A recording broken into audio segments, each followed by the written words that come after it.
의의 열매를 맺는 삶이라는 제목으로 우리 말씀을 묵상하도록 하겠습니다.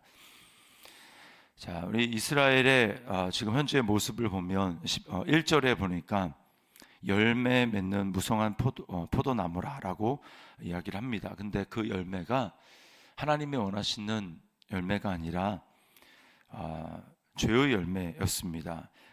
그 열매가 많을수록 제단을 많게 하며 그 땅이 번영할수록 주상을 아름답게 하도다.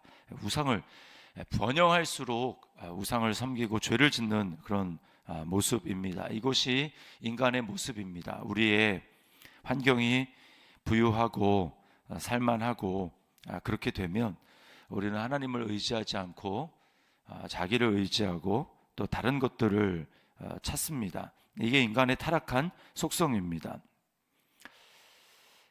그래서 꾸준히 하나님은 가나안 땅에 들어가기 전부터 이스라엘 백성들에게 너희가 가나안 땅에 들어가서 은금이 증식되고 또 우양이 많아지고 그렇게 되면 분명히 나를 잊을 것이다 라고 이야기를 합니다. 그래서 그때에 너희가 잊지 않도록 내가 너희에게 이런 말씀을 하는 것이다 라고 하나님은 그들에게 말씀을 하셨습니다. 우리는 끊임없이 눈에 보이는 무엇인가를 찾습니다. 그래서 하나님은 눈에 안 보이기 때문에 눈에 보이는 확실한 내 삶의 안전을 보장해 줄 수 있는 그런 대상을 우리는 끊임없이 찾는 것이죠.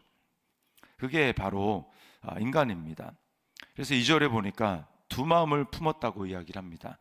그들이 두 마음을 품었으니 라고 이야기를 합니다. 예수님이 말씀하시지만 사람은 두 마음을 품을 수 없다. 두 주인을 섬길 수 없다. 하나를 중히 여기면 반드시 다른 하나는 가볍게 여길 수밖에 없다. 두 주인을 섬길 수 없다. 재물과 하나님을 겸하여 섬길 수 없다라고 이야기를 하는 거죠. 재물을 중하게 생각을 하면 반드시 하나님은 중요하게 생각하지 않는 것입니다. 이게 인간의 마음이에요. 이스라엘 백성들도 마찬가지입니다. 마음이 나누어졌다, 두 마음을 품었다라고 하는 것은 벌써 그들이 겉으로는 하나님을 섬기는 것 같았지만 실상은 하나님이 아니라 다른 것을 섬기는 것입니다. 그래서 3절에 보면 이렇게 얘기하죠. 그들이 이제 이르기를 우리가 여호와를 두려워하지 아니하므로 우리에게 왕이 없거니와. 왕을 우리가 섬긴다라는 것은 하나님이 세워주신 그 주권과 하나님이 세워주신 그 권세에 내가 복종하겠다라고 하는 것입니다. 유다는 그래도 비교적 왕을 잘 섬기고 따라갔지만 나중에는 아니었지만 이스라엘은 그렇지 않습니다. 이스라엘은 특별히 이제 나중에 가면 계속해서 쿠데타가 일어나죠. 반란이 일어납니다. 뭐 하나님을 통해서 왕을 세운 것도 아니었기 때문에 더 그렇지만 그들은 하나님이 없이 자기 자신이 왕이 되고 또 우상을 세웠기 때문에 그래서 왕을 그 권위를 인정하지 않는 거죠. 권세를 다 인정하지 않는 것입니다. 반면에 우리 다윗을 한번 생각을 해보면 다윗은 사울이 왕의 자격이 없다라는 것을 이미 알았습니다. 그렇지만 왕을 세운 그 기름 부어 세운 그 왕의 뒤에 하나님의 권위가 있음을 알았기 때문에 그는 쉽게 그 사울 왕을 죽이는 것을 원치 않았고 그것이 하나님이 기뻐하시지 않는 일이라는 것을 알았습니다. 이것이 바로 하나님을 두려워하고 하나님을 주권자로 인정하는 사람과 그렇지 않는 사람의 차이입니다. 그냥 세운 그 권위 뒤에 있는 진짜 절대 권위, 그 권위를 있게 한 하나님을 인정하는가의 문제인 것이죠. 이스라엘 백성들이 이런 계속된 문제는 어떤 모습이었습니까? 13절 말씀해 보니까 너희는 악을 밭가라 죄를 거두고 거짓 열매를 먹었나니 이는 네가 내 길과 내 용사의 많음을 의뢰하였습니다. 자, 하나님을 의뢰하는 것이 아니라 용사의 많음을, 즉 자신의 힘이 센 것을 의지했다라고 하는 것입니다. 그러니까 뭐예요? 악을 밭가라 죄를 거두었다. 죄의 열매를 계속해서 거두는 모습을 보여주고 있는 것이죠. 자, 이런 삶은 결국 어떤 삶인가? 영광을 다 잃어버리는 수치와 부끄러움을 당하는 삶입니다. 자, 5절 말씀에 이렇게 얘기를 하죠. 5절 끝에 보면 제사장들도 슬퍼하리니 이는 그의 영광이 떠나감이며, 영광이 떠나간다라고 하는 말이 히브리어로 이가봇이라고 하는 단어입니다. 이가봇. 이제 사사시대 말미에 엘리라고 하는 제사장이 있었습니다. 사무엘과 함께 사무엘의 이제 어린 사무엘을 지도하던 타락한 선지자였죠. 근데 그 두 아들들이 이제 같이 타락해서 전쟁을 할 때 하나님의 법궤를 가지고 전쟁에 나갑니다. 그리고 졌죠. 그리고 법궤를 뺏겼습니다. 그리고 그 두 아들들은 전쟁에서 다 죽었습니다. 이스라엘도 패했습니다. 그리고 그 전쟁에 패했다는 소식을 전해 줄 때 그 두 죽은 아들들 제사장들의 아내, 그 중에 한 명의 아내가 이제 출산을 하는데 그 이제 죽었다는 소식, 이스라엘이 패했고 법궤가 빼앗겼다라는 소식을 들을 때 그 낳으면서 그 아들 이름을 이가봇이라고 지었습니다. 영광이 빼앗겼다, 영광이 떠나갔다라고 한 것이죠. 이스라엘에 하나님의 임재가 있어야 진짜 하나님의 영광이 있는 것인데 법궤를 빼앗겼고 하나님의 임재가 사라졌기 때문에 이 영광이 떠난 것이다 라고 이야기를 한 것입니다. 이게 죄를 지어서 타락한 결과입니다. 그래서 로마서 3장 23절에 모든 사람이 죄를 범하였음에 하나님의 영광에 이르지 못하더니, 예수 그리스도를 믿지 않고 하나님을 섬기지 않는 사람은 다 하나님의 영광에서 떨어진 사람들입니다. 그 영광에 이르지 못하는 영광이 없는 사람들입니다. 그 삶은 부끄러운 삶이죠. 그래서 6절 말씀에 보면 에브라임은 수치를 받을 것이요 이스라엘은 자기들의 계책을 부끄러워할 것이며, 수치와 부끄러움이 있습니다.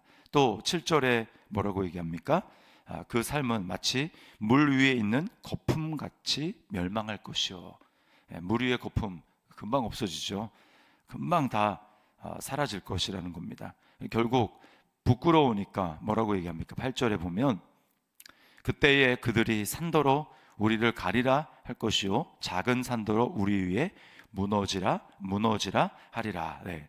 이게 요한계시록에도 똑같이 나옵니다. 이 세상에 있는 바벨론, 이 세상을 바벨론이라고 묘사를 하는데 그 바벨론의 영광이 영원할 것 같았지만 1시간 안에 멸망했다, 이렇게 이야기를 합니다. 그리고 그 바벨론의 영광, 그 음녀라고 표현하는 그 바벨론의 영광과 함께 이 세상에 죄를 짓던 그 많은 사람들이 그날에 울부짖으면서 큰 산더러 우리 위에 무너져라, 우리를 가려라 라고 이야기를 하는 것이죠. 이것이 바로 하나님을 영광으로 삼지 않고 이 세상에 있는 것들을 영광으로 삼고 추구하며 살아가던 그 삶의 마지막 모습입니다. 수치와 부끄러움과 멸망, 신속한 멸망과 그리고 자기 위에 가려라, 자기를 가려라 라고 얘기를 하는 것이죠. 자, 우리가 죄의 열매를 거두는 삶이 아니라 우리는 다른 삶으로 부름을 받았습니다. 하나님이 우리에게 원하시는 삶은 12절입니다. 12절에 이렇게 얘기하죠. 너희가 자기를 위하여 공의를 심고 인애를 거두라. 너희 묵은 땅을 기경하라. 지금이 곧 여호와를 찾을 때니 마침내 여호와께서 오사 공의를 비처럼 너희에게 내리시리라. 공의를 비처럼 내려서 공의를 심고 인애를 거두는 삶입니다. 근데 여기에 참 문제가 뭐냐면 의가 없기 때문에 공의를 심을 수가 없습니다. 내게 의가 있어야 의를 심죠. 근데 하나님은 지금 의를 심고 인애를 거두라 라고 인애는 다른 말로 하면 은혜 또는 사랑, 하나님의 사랑이라고 얘기할 수 있습니다. 의를 심어야 하나님의 은총과 또 사랑을 거둘 수가 있는데 문제는 의가 없다라는 겁니다. 의가 없어요. 이것이 바로 문제인 거죠. 우리에게 구원자이신 예수님이 필요한 것이 바로 이것입니다. 고린도전서 1장 28절 이하의 말씀에 뭐라고 하냐면 예수는 하나님께로부터 나와서 우리에게, 너희에게 지혜와 의와 거룩함과 구속이 되셨다, 구원이 되셨다 이렇게 말씀을 합니다. 우리에게 의가 전혀 없기 때문에 이제는 하나님이 인정하지 않으시는 자기 의가 아니라 율법을 따라서 행위로 말미암아 하나님의 의가 되려 노력하는 그런 불완전한 의가 아니라 하나님의 완전한 의가 하나님 편에서 예비되었다라고 말을 합니다. 그것은 율법에서 난 의가 아니라 오직 하나님이 예비하신 하나님의 의입니다. 복음에는 인간의 의가 아니라, 불완전한 인간의 의가 아니라 하나님의 의가 나타난다. 그래서 우리가 할 일은 무엇입니까? 하나님이 예비하신 그 완전한 의이신 예수 그리스도, 우리의 의가 되시는 예수 그리스도를 우리가 온전히 의지하고 믿는 것 외에는 방법이 없는 것이죠. 이것이 바로 인간 불완전한 우리에게서 난 불완전한 의가 아니라 하나님의 완전한 의입니다. 우리가 하나님 앞에 나아갈 수 있는 유일한 길은 이것밖에 없는 거예요. 믿음으로 말미암은 난 믿음의 의, 하나님의 의입니다.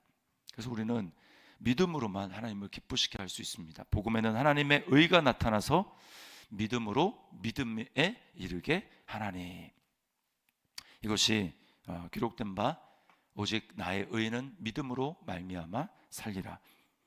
믿음으로 내 믿음의 삶을 심어서 하나님의 은혜를 경험하게 되는 것이죠. 우리 공의 없음으로 인한 하나님의 진노를 만족시키고 그리스도 안에서 우리는 하나님의 은혜를 경험할 수 있는 것입니다.